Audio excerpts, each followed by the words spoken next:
Today I'll be discussing my final major project. This is accounting for week 1 and 2 of my FMP for UAL. So right now what I've discovered so far to do my project, which is an audiovisual live performance where I incorporate just like instruments and stuff and video together.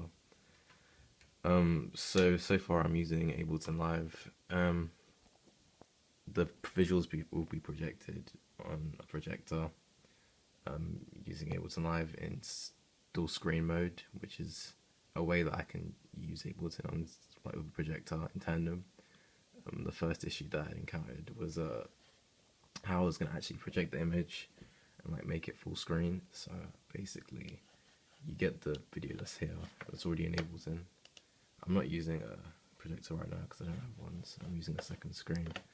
So you do the dual screen mode, second screen, second window, and then you drag it over to the second screen, which is up here.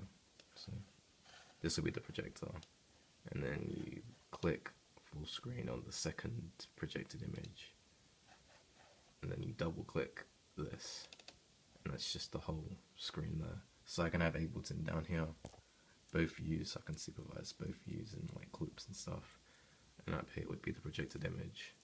So yeah, that's basically the first problem that I solved. So I could basically just compose the song and have the video there at the same time, so I'd be composing and playing at the same time. That's the first part.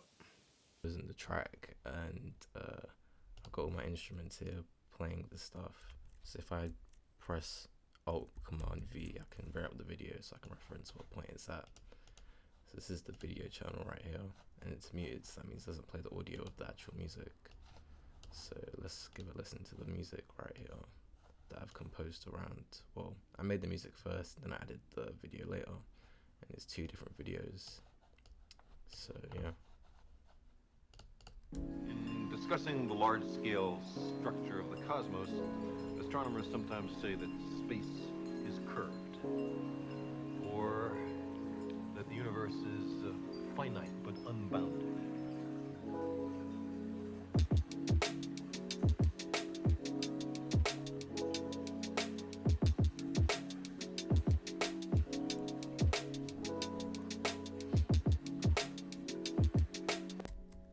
So that's essentially it. On top of this, I'll be playing like piano from Addictive Keys. So like, I think I got that scale wrong. I'm not sure, but yeah, that's basically it. And this will be in second screen mode and full screen.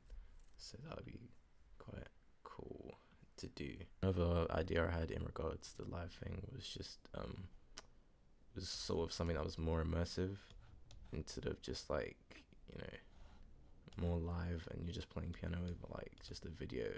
So that means it just seems like it's accompanying it, but this one is more like a video where you'll be watching the video more, but the music would be supporting it.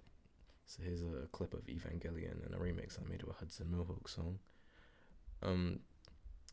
Yeah, I think it's kind of the same as the last one with the Carl Sagan video, but at least in this one, music fits more with like the visuals, I guess. So at the beginning it would be more like ambient, and it would be picking up tensions from points because the bass line sort of climbs and falls with it, and then when like the drop comes in, then like everything seems to like elevate in terms of the activities. So we'll just start from here and see what goes on. Or maybe here.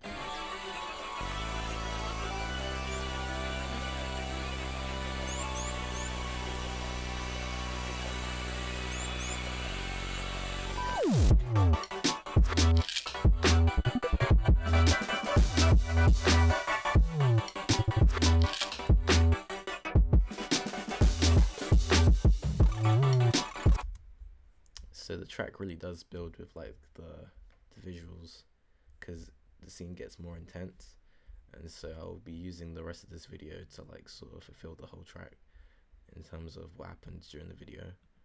So it will sort of inform the songwriting and like the sounds and and just like all the scales and just yeah. And the earliest test I had when it came to live visual performances and really connecting the two together completely was to do like live video remixing over MIDI control.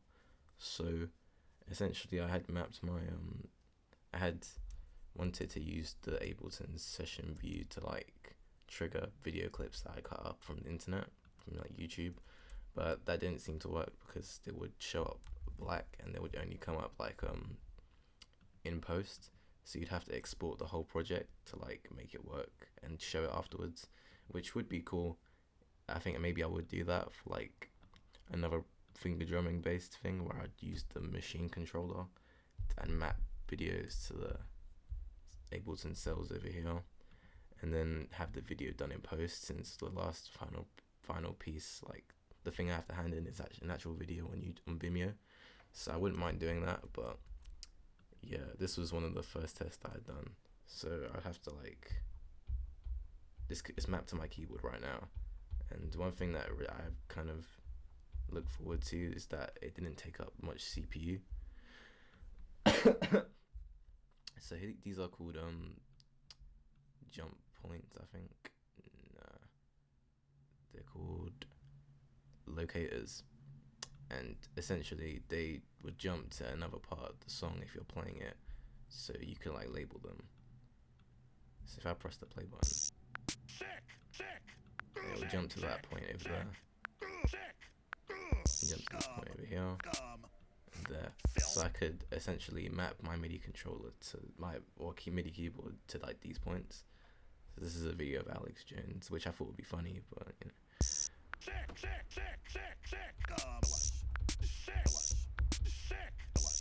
oh my god, my computer's dying.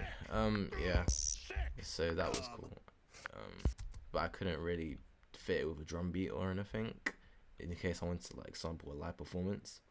So yeah, I think this is kind of out of the question. Not completely though, because I can still do it in post editing.